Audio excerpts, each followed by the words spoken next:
Pag-usapan naman natin mga kaibigan ang 5 uri ng kaibigan. Simulan natin sa panglima. Panglima mga kaibigan, sila si mga on the way. Sila mga kaibigan yung tipo ng tao mga kaibigan na magsasabi ng on the way mga kaibigan kahit naliligo pa lang. Sa madaling salita ho mga kaibigan, sila ho yung mga gagong walang orasan sa bahay. Nasa sobrang lupit ng mga tao na to mga kaibigan, sinabuhay na nila mga kaibigan yung Filipino time. Syempre, Pilipino nga naman tayo. Puta brad, may lakad tayo ng alas 8 tapos alas 10 ka dadating ha? Talaga ba? Talaga ba? Parang ako lahat to eh. Number 4. Sila naman mga kaibigan yung 10 ang buhay. Sila naman mga kaibigan yung tipo ng tao mga kaibigan na walang takot no, na akala mo may reset button yung buhay. Sila mga kaibigan yung kung mag-drive ng motor mga kaibigan, akala mo tropa niya lang si Satanas sa sobrang bilis magpatakbo ng motor. Eto mga kaibigan yung klase ng kaibigan na masarap sikmuraan eh. Mahal ko pa brad buhay ko, ayos mo pag-drive mo, kumukulo na dugo ko sa'yo.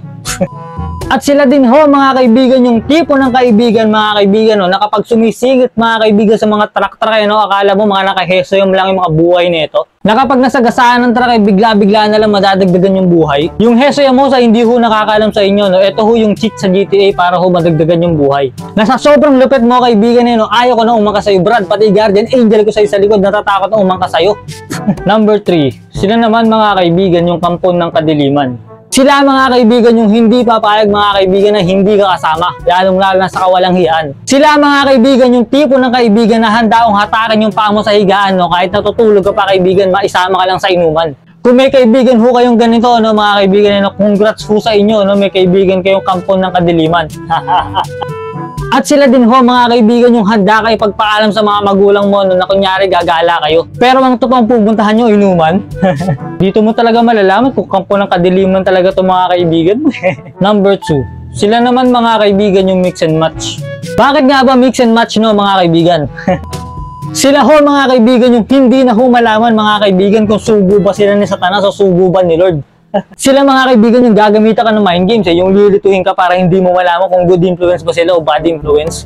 Here is why mga kaibigan sila ho mga kaibigan yung tipo ng kaibigan mga kaibigan na isasama ka ho sa lahat ng kasamaan. Kagaya na lang ho mga kaibigan na pagchichismisan nyo mga kaibigan yung taong wala namang ginagawa sa inyong masama. At pagkatapos nyo pagchismisan lahat mga kaibigan at gawin lahat ng masama mga kaibigan, sabay sasabihin sa inyo mga kaibigan boy, simba tayo boy. Bakit boy? Wala, magbabawas lang ng kasalanan. O, di ba nakakalito mga kaibigan kung bad influence ba to o good influence?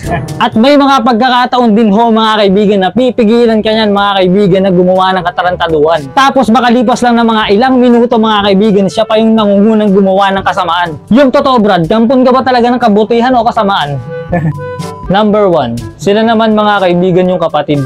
Sila naman ho mga kaibigan yung kapatid na ang turing sa'yo To put it more simply ho mga kaibigan parang na ho magkapatid ang turingan yung dalawa sa isa't isa. Sila ho mga kaibigan yung tipo ng kaibigan mga kaibigan na do-or-die ho mga kaibigan pagdating ho sa inyo. Na mapapansin nyo ho siguro mga kaibigan kung may kaibigan kayong ganito At sila din ho mga kaibigan yung tipo ng kaibigan na nandyan kaagad kapag may problema ka At sila din ho mga kaibigan yung tipo ng kaibigan na sasamahan ka sa lahat. Kahit yata butas ng crime sasamahan ka nito lusutin Sila ho mga kaibigan yung wala nang sabi-sabi pa Sila ho yung unang sasaklolo sa'yo kapag kailangan mo ng tulong. Kunyari, babarilin ka ng Armalite, sasaluhin niya lahat ng bala.